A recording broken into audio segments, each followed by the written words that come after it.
प्रधानमंत्री नरेंद्र मोदी उस होटल में पहुंच चुके हैं, यानी यहां पर पहुंच चुके हैं। सुरक्षा कारणों की वजह से वहां पर कैमरे इस समय सभी मीडिया के दूर रखे गए हैं। केवल नेशनल मीडिया का एक जो कुछ ही देर में हम आपको वो तस्वीरें साझा करेंगे आपके साथ, क्योंकि भारत माता की जय के नारे मुझे सीधे सीधे यहाँ पर सुनाई दे रहे हैं।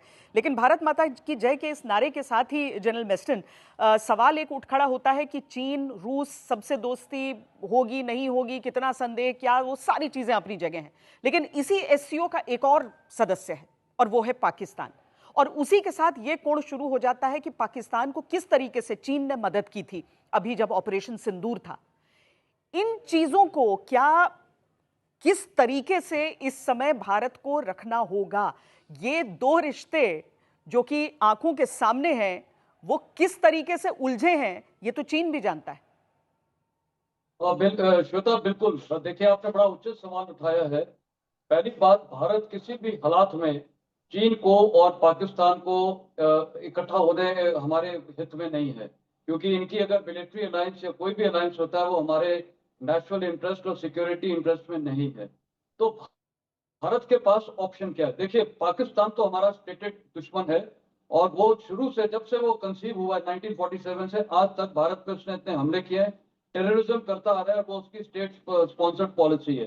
चीन के साथ जितने भी हमारे युद्ध हुए, 62 67 में नथुला में जो क्लैश हुआ था, उसके बाद गलवान और डोकलम, ये जितने भी क्लैशेस हुए हैं, ये सिर्फ बॉर्डर पे हुए हैं। और उसका कारण ये है कि बॉर्डर में जो परसेप्शन मैनेजमेंट है दोनों साइड का, वो प्रॉब्लम है और कई बार क्लैशेस हो जाते हैं।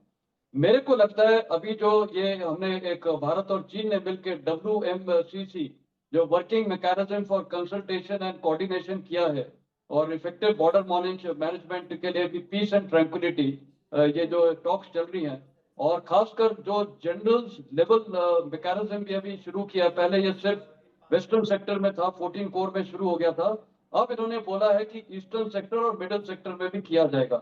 इसका कारण यह है कि दोनों देश, चीन और भारत ने एक रियलाइज यह किया है कि इफेक्टिव बॉर्डर मैनेजमेंट अगर होती है तो चीन के साथ रिश्ते होने के साथ काफी बेहतर हो सकता है।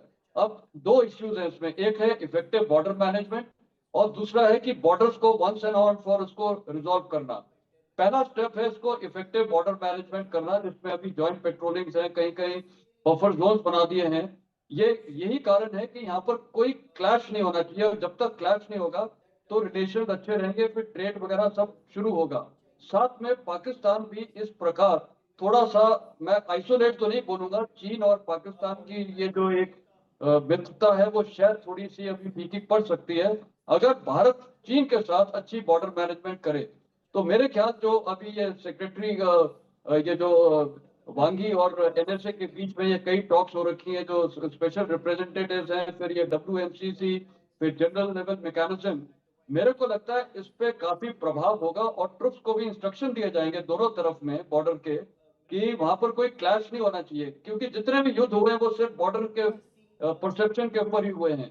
बाकी मेरे को लगता नहीं है चीन के साथ हमारी कोई इतनी प्रॉब्लम है। आप देखिए, वाकई पहले हिस्टोरिकली भी ये ट्रेड हमारा चला है, सिल्क रूट है, हिस्टोरिकल रिलेशन है, कल्चरल है, एजुकेशनल टाइप से सब कुछ था। तो चीन के साथ भारत को फायदा है, चीन को भी फायदा है जब ट्रेड होगा। और दूसरा, जो हम FCO की बात कर रहे हैं, ये हो सकता है कि ये पूरा एक काउंटर हो जाएगा वेस्ट के लिए। बल्कि अभी आपको ये भी पता होगा वेस्ट क्या बोलने लगा है। वेस्ट, खासकर चीन, रूस, ईरान और हाँ। नॉर्थ कोरिया को बोल रहा है कि ये एक एक्सेस ऑफ डिस्ट्रप्शन है, मतलब ये पूरी वर्ल्ड पीस को डिस्टर्ब करेगा। तो अब वेस्ट थोड़ा घबरा गया है, वो भारत के पास भी जो हमारी स्ट्रेटेजिक ऑटोनॉमी है, मेरे ख्याल हमें पूरा लीवे देता है कि चाहे रूस हो, चाहे अमेरिका हो, सबके साथ, चाहे इजराइल हो, चीन हो, सबके साथ हम और अच्छे